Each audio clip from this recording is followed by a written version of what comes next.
Okay, magandang araw Pilipinas. Sa araw pong ito mga minamahal ko mga kababayan, bago po ang lahat, bago tayo tumalakay sa napaka-importanting mga bagay, siyempre binabati muna po natin ang lahat po ng ating mga taga-subaybay, maging ating mga supporters, mga subscribers, at lalong-lalo na po ang ating mahal na Pangulo, no?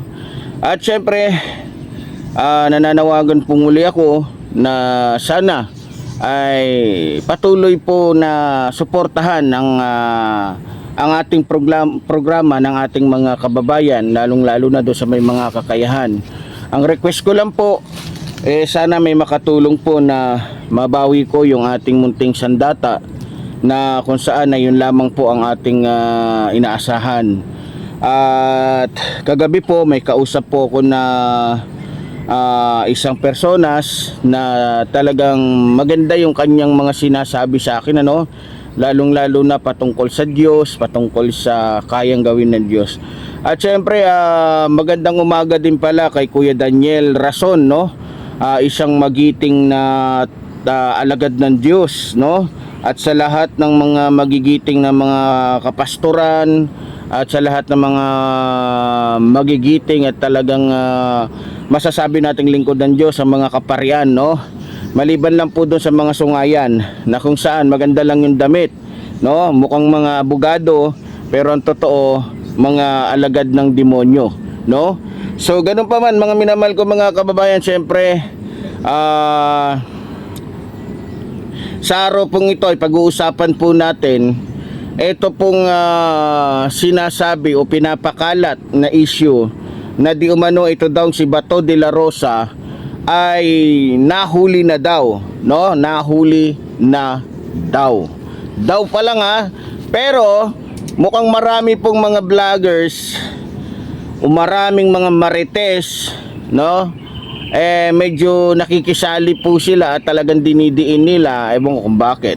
Baka gustong ilihis yung usapin patungkol sa mga matitibay na ebidensya na nilalahad dyan sa Senado. Baka strategy ito. Ngayon, para po sa akin mga minamahal ko mga kababayan, kung talagang totoong hawak na ng mga otoridad etong si Bato de la Rosa, at sinasabi pa nga sa ibang na si Alan Cayetano daw ang nagtraidor kay Bato de la Rosa, no? Kaya nahuli ito. Pero ang tanong, nasaan ang ebidensya? Nasaan? Bakit ko sinasabing nasaan ang ebidensya? Kaya po tayo naghahanap ng ebidensya dito mga kababayan. Unang-una, mismong yung DILG,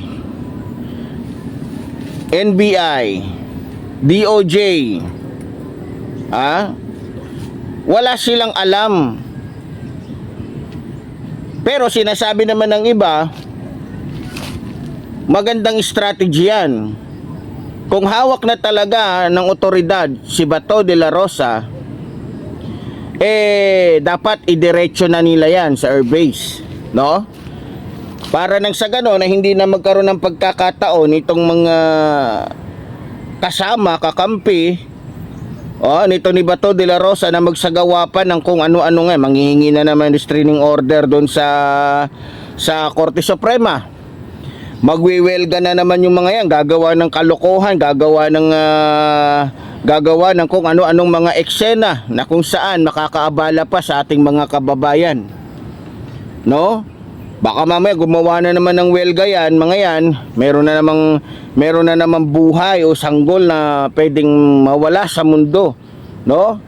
O meron na namang ambulansya na hindi na naman makakadaan, meron na namang may sakit o may karamdaman na imbis na mabuhay pa matitigok na lang dahil sa ginagawang mga rally nitong ating mga kaibigan na kung saan hanggang sa ngayon ay hindi pa rin nagigising sa katotohanan.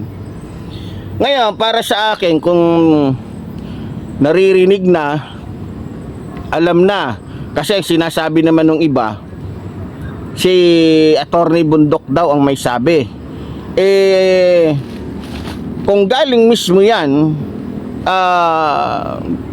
sa mga alagad ni Duterte, posible nga na hawak na nga ng otoridad itong si Bato de la Rosa.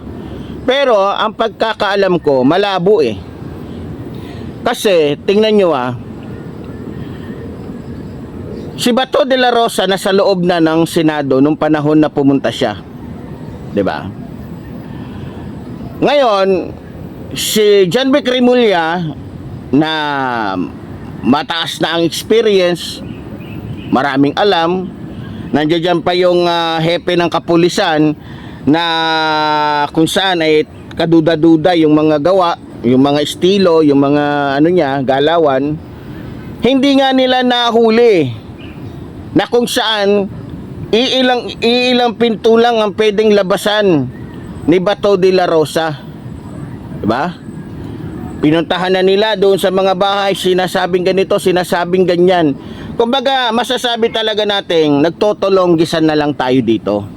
Naglolokohan na lang tayo. Alam nyo, ako, dediretsuhin ko na kayo. Pagdating sa larangan ng trabaho ng mga pulis, si Espinido na po mismo ang may sabi. Na lahat ng kalokohan, lahat ng kagaguhan, lahat ng kababuyan, kalokohan, lahat ng mga uri ng mga gawaing pangsindikato, nasahanay na ng Philippine National Police. Huwag naman sana kayo magagalit. Pero, kayang-kaya ko isampal sa inyo na may katotohanan ng sinasabi ko. At kung mali yung sinasabi ko, ipaburan nyo yung sinabi ni Espinido. Ipaburan nyo bago kayo magalit sa akin. Ngayon, bumalik tayo kay Bato de la Rosa. Para sa akin, isang malaking kamangmangan, kabobohan, katangahan. Kung maniniwala kang hawak na nga ng otoridad, etong si Bato de la Rosa, alam nyo, ganito lang kasimple yan eh. Si Bato de la Rosa, hindi po yan titira sa isang lugar na siya lang. Kailangan niya ng mga bobong balalay. Mga balalay na kung saan titingin sa kanya para kung ano man ang mangyari, may magre-report agad. At naniniwala ko na may mga balalay yan na handang makipagbarilan sa ating mga otoridad. At kung talagang hawak na ng mga otoridad si Bato de la Rosa, walang karapatan, tingnan nyo walang karapatan ang sino mang mga otoridad na hulihin ng isang tao na hindi naka body cam o walang camera o walang video. Kasi pwede silang palabasin na dyan na ganito, ganyan, sumababaliktad pa sila. Diba?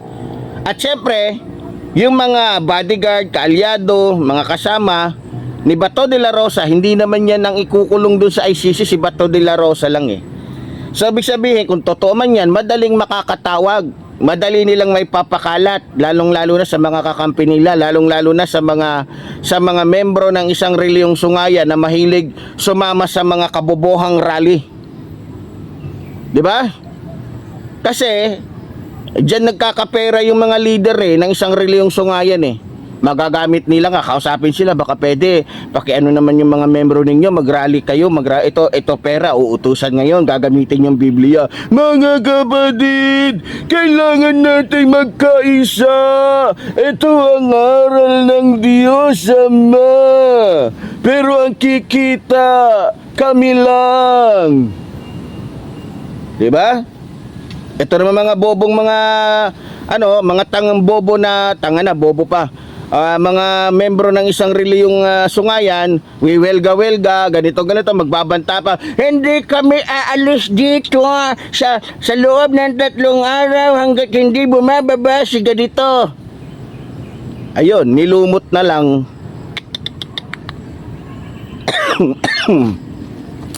So ngayon, mga minamahal ko mga kababayan, tulad ng sinabi ko, maniniwala lang ako kung makinig kayo.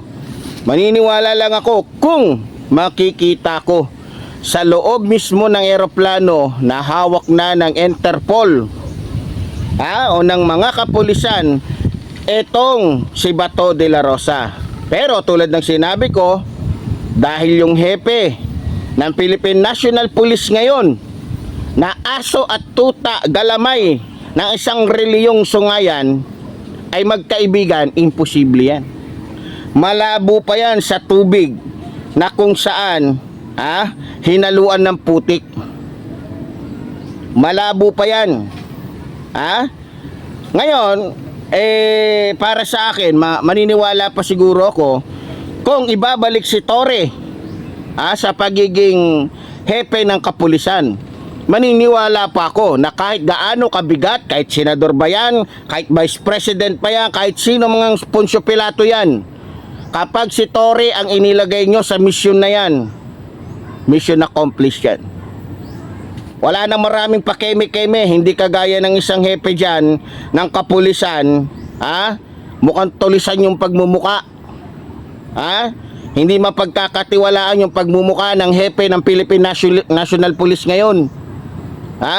Na kung saan pakunwari pa pero aso at tuta din pala ng isang reliyong sungayan, tuta, aso din pala ng isang taong salot sa lipunan. 'Di ba? Medyo mahanghang yung sinasabi natin pero may katotohanan nito. May katotohanan nito.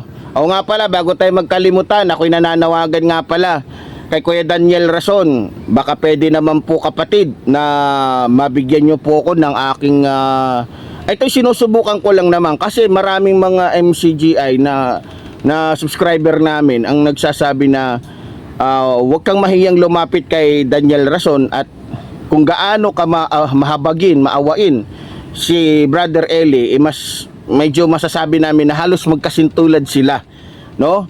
Kaya munting hiling ko lang po kay ano tawag ba dito? Ka Daniel ba? Hindi pala yung mga NPA yan, no? Ang mga NPA lang pala yung mga tumatawag ng ka. Ewan ko anong reliyon niya yung tumatawag ng ka. Kasi sabi sa akin isang sundalo, may isang reliyon daw na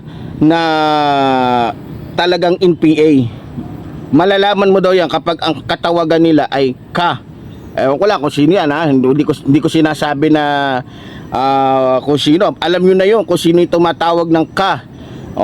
Pero kay Brother Rason, tignan natin kung tayo ba ay mabibigyan ng kahit panggamot man lamang, no? So salamat po sa mga kapatid natin na kaibigan, subscribers ng mga MCGI, no? At syempre balik tayo dito kay Bato de la Rosa. Ngayon, abangan natin mga minamahal ko mga kababayan kung talagang ang hawak na ng kapulisan itong si Bato de la Rosa, lalabas at lalabas yan. Ngayon, wala man akong problema kung isisikreto nila, no? Na maniniguro sila na dalhin mo na doon sa dahig bago ibalita, okay yun, maganda yun. Pero sana totoo, 'di ba? So ganun pa man mga minamahal ko mga kababayan, so muli po tulad po rin sinasabi ng lingkod, mabuhay po ang ating inang bayan, mabuhay po nagmamahal sa ating bayan. Maraming salamat po.